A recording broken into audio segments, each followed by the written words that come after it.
وَلْتَكُنْ مِنْكُمْ أُمَّةٌ يَدْعُونَ إِلَى الْخَيْرِ وَيَأْمُرُونَ بِالْمَعْرُوفِ وَيَنْهَوْنَ عَنِ الْمُنْكَرِ وَأُولَئِكَ هُمُ الْمُفْلِحُونَ. Assalamualaikum warahmatullahi wabarakatuh. Alhamdulillahilladzi arsala rasulahu bil huda wa dinil haqq liyudhhirahu 'alad dini kullih wa kafa billahi syahida. Asyhadu an la ilaha illallah wahdahu la syarikalah la na'budu illa iyyah wa asyhadu anna sayyidana wa nabiyyana Muhammadan abduhu wa rasuluh la nabiyya ba'dah. Allahumma salli ala rasulillah wa ala alihi wa sahbihi wa mawalah. La hawla wa la quwata illa billah. Amma ba'd. Ma'asyiral muslimin rahimakumullah. Bapak-bapak, ibu-ibu, saudara-saudara, segenap jemaah salat zuhur Masjid Raya Mujahidin yang dimuliakan Allah. Begitu pula segenap pendengar Radio Mujahidin FM dimanapun berada yang berbahagia. Mari kita sama-sama bersyukur kehadirat Allah untuk mengawali kajian zuhur pada hari ini dengan sama-sama mengucapkan hamdalah atas segala limpahan rahmat dan nikmatnya kepada kita sehingga kita dapat hadir di masjid kebanggaan kita Mujahidin ini. Salawat dan salam mari kita hadiahkan kepada junjungan kita Nabi Muhammad sallallahu alaihi wasallam, juga kepada seluruh keluarga beliau, seluruh sahabat beliau, dan moga-moga dicurahkan kepada kita semua umat beliau. Amin ya rabbal alamin. Hadirin hadirat yang berbahagia,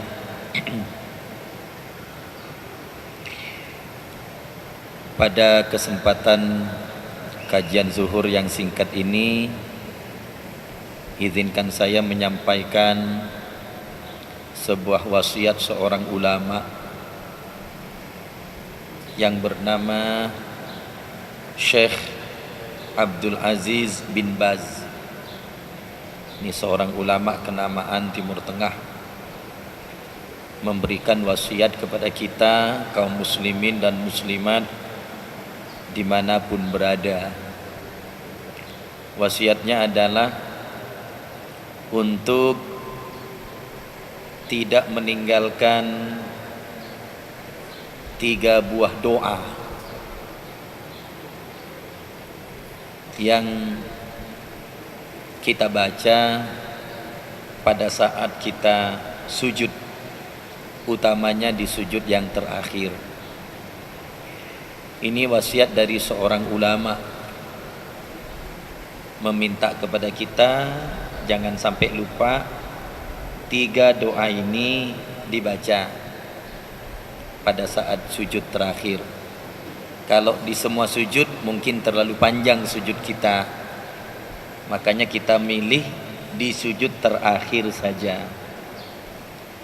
Mengapa di sujud yang kita pilih, tidak di tempat-tempat lain, tidak pada saat berdiri, tidak pada saat ruku, i'tidal, duduk di antara 2 sujud, atau di tahiyat?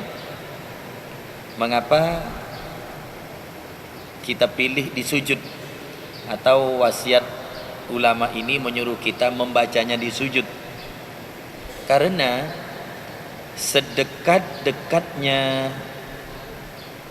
hubungan kita, seorang hamba dengan kholiknya yaitu Allah adalah pada saat kita sujud. aqrabu ma yakunul 'abdu min rabbih wa huwa sajidun fa aktsirud du'a.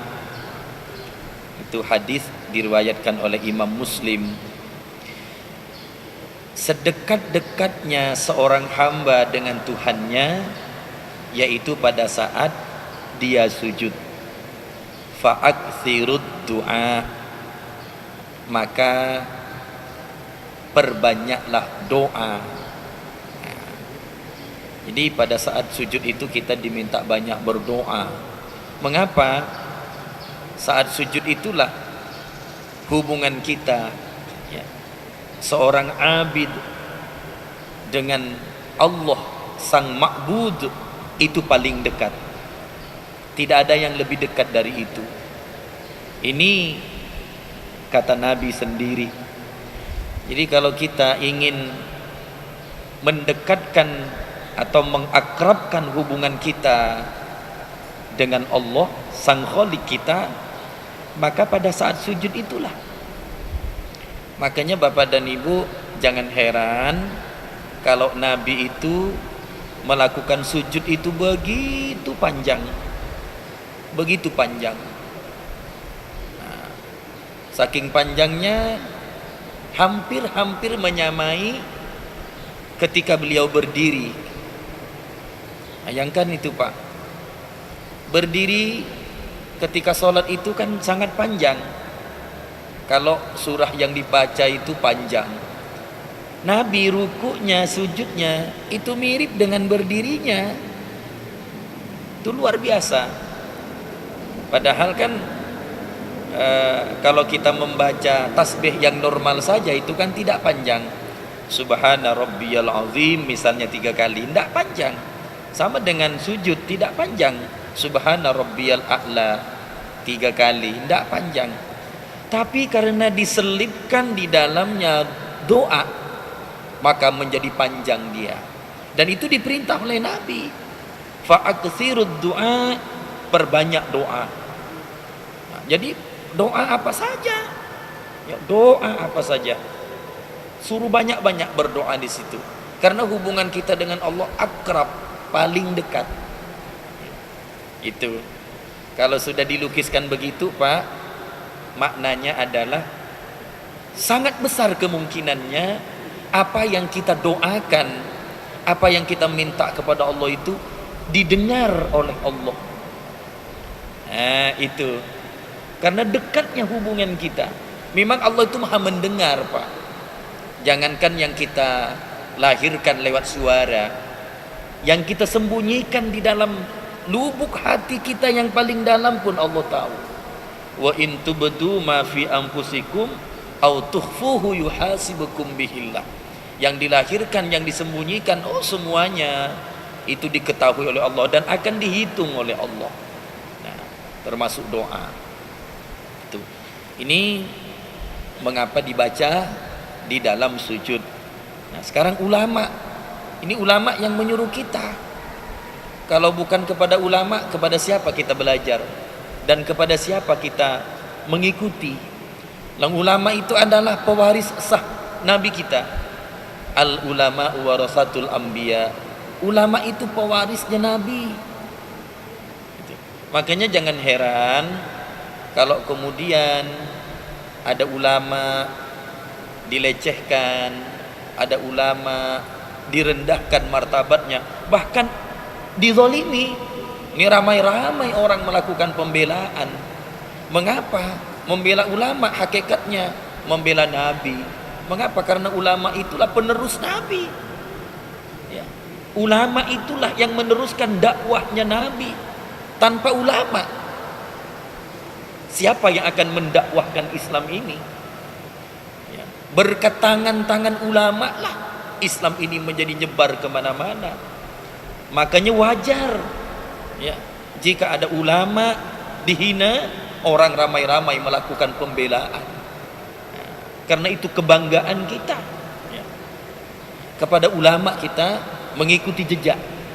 Nah, kita belajar kepada beliau-beliau itu, baik belajar secara langsung maupun tidak langsung melalui kitabnya, melalui karya-karyanya. Nah, kita belajar kepada mereka. Oleh karena itu, ya, kita ikuti ya apa yang dinasihatkan, apa yang diwasiatkan oleh ulama. Termasuk ini. Ini Syekh Abdul Aziz bin Baz mewasiatkan kepada kita untuk membaca. Mudah-mudahan 3 doa ini walaupun sekilas saya sampaikan nanti, salah satunya ada yang nyantol, ada yang diingat. Alhamdulillah kalau 3-tiganya. Ini doa sudah familiar, sudah terbiasa, hanya mungkin kita tidak membacanya selama ini. Yang pertama adalah Allahumma inni as'aluka husnal khatimah. Ini kan biasa Pak kita dengar doa ini. Allahumma inni as'aluka husnal khatimah. Ya Allah, aku mohon kepadamu atau aku minta kepadamu husnul khatimah, baik penghabisan. Kita kan berlindung kepada Allah Pak min su'il khatimah, dari jelek penghabisan. Tidak ada yang kita dambakan di dunia ini Pak, kecuali di penghujung hayat kita itu dalam keadaan baik, dalam keadaan husnul khotimah. Itu yang kita minta. Siapa yang menjamin bahwa kita itu husnul khotimah? Tidak ada ya. Ulama sekalipun, abid sekalipun, tidak ada yang menjamin yang bersangkutan husnul khotimah. Tidak ada. Makanya kita minta kepada Allah. Jangan lalu mentang-mentang kita selama ini merasa sudah takwa, merasa sudah begitu taat, merasa sudah menjalankan semua perintah agama, sudah memastikan diri kita husnul khotimah. Tidak bisa. Apakah husnul khotimah atau su'ul khotimah, itu hak prerogatif Allah semuanya. Makanya kita minta, jangan sampai di ujung hayat kita dalam keadaan su'ul khotimah. Itu tidak bisa Pak. Kita pastikan saya pasti husnul khotimah, nggak bisa. Nggak bisa. Kita mau mati seperti apa? Penyebab kematian kita apa? Di mana kita mati? Tidak ada yang tahu. Kondisi kita mati seperti apa? Husnul khotimah atau su'ul khotimah? Nggak ada yang tahu. Makanya wajar kita minta Allahumma inni as'aluka husnal khotimah. Ini mudah-mudahan bisa diingat. Allahumma inni as'aluka husnal khotimah. Satu. Yang kedua, Allahumma rizqni taubatan nasuha qoblal maut. Ya Allah, karuniai hamba taubat nasuha sebelum mati. Itu yang kita minta. Taubat nasuha itu taubat yang sungguh-sungguh, taubat yang membawa kita tidak melakukan lagi maksiat, mungkarat, dosa kepada Allah. Selama kita mengulangi dosa yang kita lakukan, belum nasuha kita Pak. Taubat kita hanya taubat reguler saja, taubat harian saja. Yang kita minta adalah taubat nasuha, taubat yang betul-betul tidak lagi membawa diri kita masuk kepada lembah dosa. Itu taubat nasuha. Itu yang kita minta sebelum mati. Sebelum mati. Jadi sebelum maut menjemput kita, kita sudah berada dalam kondisi taubatan nasuha. Makanya harus diminta ini. Sama dengan yang pertama, tidak ada jaminan Pak. Di ujung kita sudah taubat nasuha atau belum? Tidak ada jaminan. Makanya yang ini kita minta juga. Jangan sampai tobat kita tobat sambal. Apa maksudnya tobat sambal Pak? Cuma pedas sebentar. Seperti makan sambal, pedas sebentar, nanti hilang pedasnya. Atau maaf dalam bahasa Melayunya Pak, minta maaf ini, angat-angat tai ayam. Angatnya sebentar, tak lama sejuk lagi. Taubat kita mungkin selama ini seperti itu. Ada kalanya kita taubat sungguh-sungguh, tapi tidak begitu lama kita lakukan lagi dosa itu. Itu namanya angat-angat tai ayam, taubat sambal. Yang kita minta tidak seperti itu. Yang kita minta taubatun nasuha, taubat yang sungguh-sungguh. Ini mesti kita minta, di samping ada upaya untuk itu. Yang terakhir, Allahumma ya muqallibal qulub tsabbit qalbi ala dinik. Ya Allah, wahai yang membolak-balikkan hati, kuatkan hatiku ya, ala dinik, atas agamamu. Jadi kita minta ditetapkan hati kita dalam agama Allah, yaitu agama Islam, sebelum kita mati. Sebab sekali lagi sama dengan yang pertama dengan yang kedua di atas, Pak, tidak ada yang bisa menggaransi apakah kita mati muslim atau kafir. Tidak ada, Pak. Makanya Allah mewanti-wanti kita, wala tamutunna illa wa antum muslimun. Jangan engkau mati kecuali kamu dalam keadaan muslim. Ini kan peringatan Allah.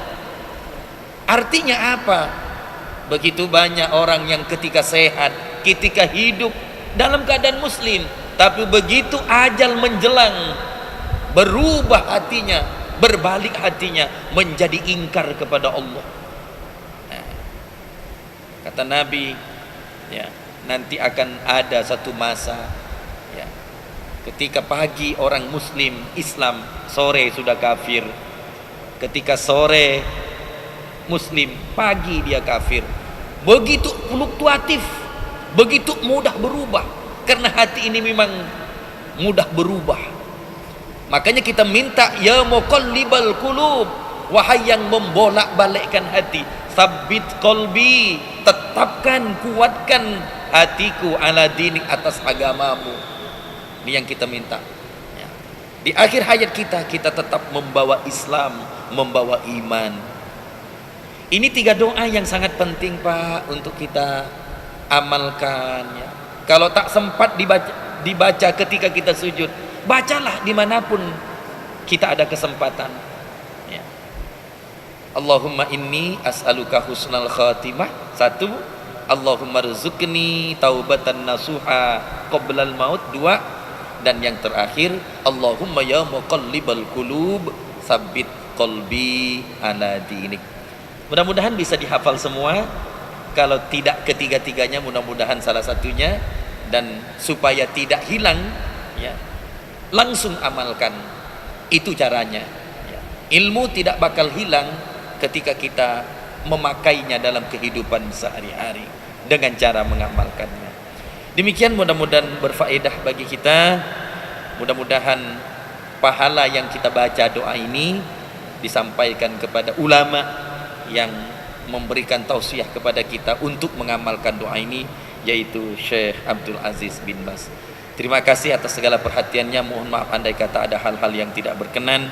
Billahi taufiq wal hidayah. Wassalamualaikum warahmatullahi wabarakatuh.